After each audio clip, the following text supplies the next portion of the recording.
welcome to another episode of the AE86 Racing Channel. My name is Joshiroku, and today I've got my blue coveralls on, which can mean a couple of things. First, it's time to install the new Annex ClubSpec Pro suspension on the AE86. Two, it's highly likely that I'm not wearing any pants. So the first thing we're going to do is get a ride height measurement on the car so that I have a reference point for after I install the new suspension. Let's go ahead and get started with that. Alright, so my first initial measurement from the ground to the opening of the fender flare is 23¼ inches. What I'll do is I'll go around the car, take all those measurements, and likely write them on the concrete. From there, I'll go ahead and pull the wheels and start getting the old suspension off.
Alright guys, I got the suspension off the car. I did a quick initial inspection and right away I discovered that the shocks were in pretty bad condition.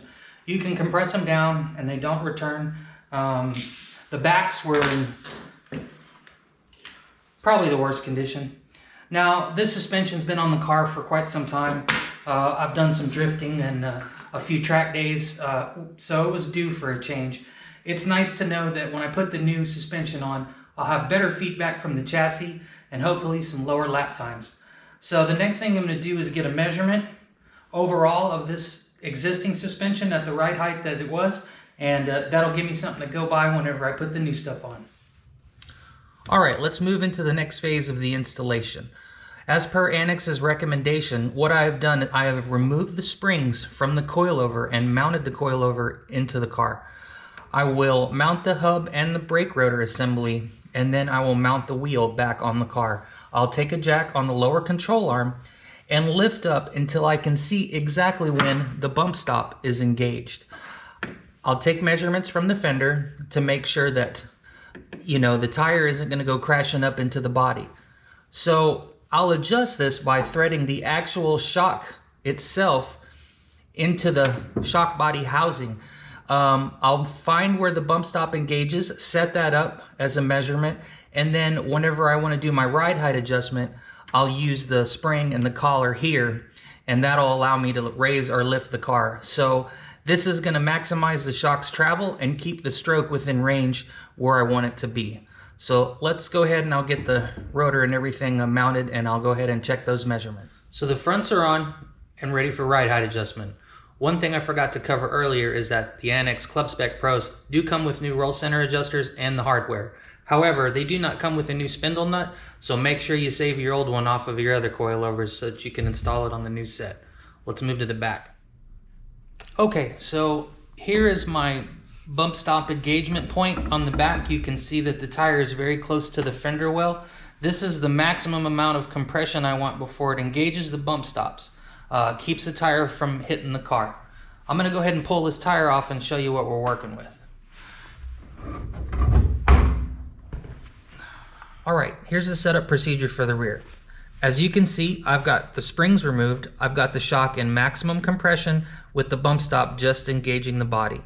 Be sure you remove your sway bars, front and rear, whenever you set up the suspension so that it doesn't impact on the corner balancing and your compression adjustment here. This is also the maximum that the rear end is allowed to move up in the body. A couple of other limiting factors with the AE86 chassis is that if you continue to keep going too low, what happens is that the rear end housing will actually smash into the body. So this is basically your limiting stop for that, and a lot of times we'll cut this in half, shave it down to give you a little bit more travel. That's going to be the case for me, so make sure you remember this. Also, the rear end of the AE86 is a unequal length control arm setup, so your lower control arms are longer than your upper control arms. As the car moves through its suspension travel in the rear, what happens is that the shorter upper control arms will pivot, and they'll actually pivot to a point to where they'll contact the rear axle housing. At that point, it's all in a bind, and more suspension travel isn't going to do you any good. One of the best ways to remedy that is to go to the equal length control arm setup. This comes with an extra little box that you weld inside the car, and it gives you equal length control arms both on the top and on the bottom. There's a number of companies that manufacture those, and hopefully we'll get to that installation later on down the road. So now that I have this measurement, I'm going to go ahead and reassemble the coilovers, bolt them back onto the car, sit the car on the ground, and get ready for ride height adjustment.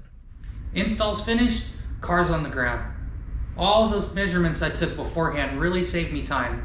When I set the car down, my measurements for ride height were pretty much right where I wanted them. So now I can move on to the next phase of the setup. As you can see, I've got my quick trick alignment tools set up for camber measurement.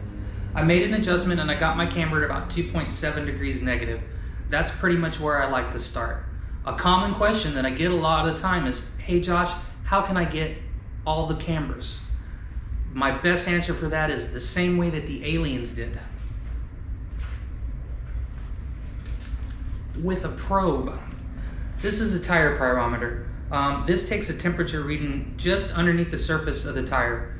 When you go to the track and you get the tires good and hot, you'll come into the pits and you'll take a measurement, generally in 3 different places, and you want it to be even temperature across the board. If you've got any hot or cold spots, then you can make slight camber adjustments to see if you can even it out.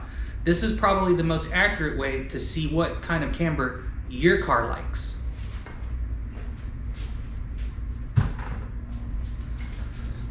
Next, we're going to put the car in the scales and get started with corner balancing.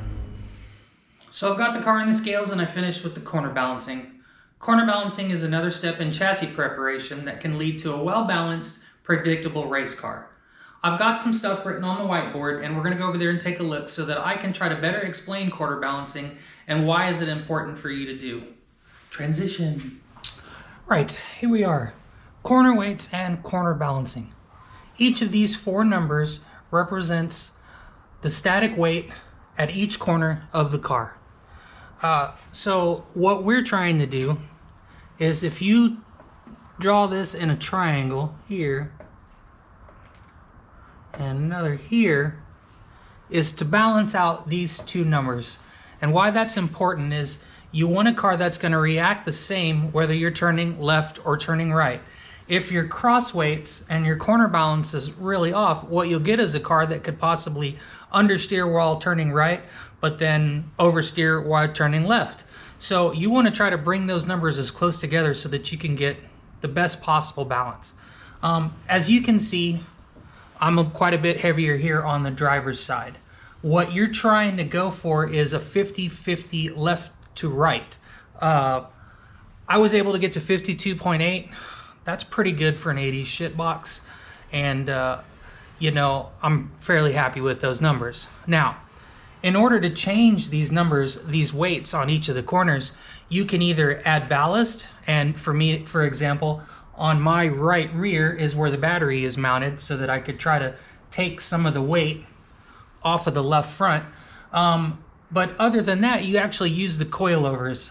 So you would basically add tension, tighten the spring on the corner that you wanted to add more weight to. So if I wanted to add more weight to the right front, I would jack up on the coilover, and this would in turn put more weight on that contact patch. However, it will affect this and the opposite corner. This can be so frustrating as you're trying to chase these weights around in order to get the car where you want and not change the ride height too much. So that being said, these are my corner weights. This is my left to right percentage and my static weight. I'm pretty happy with these numbers. From here, I'm gonna go ahead and reinstall the sway bars, get the car on the ground, and try to get to a track day. I make these videos to be informative and somewhat entertaining. Please like and subscribe if you like what you're seeing, and follow along as I continue to get ready for a Super Lap battle in February. And thanks for watching.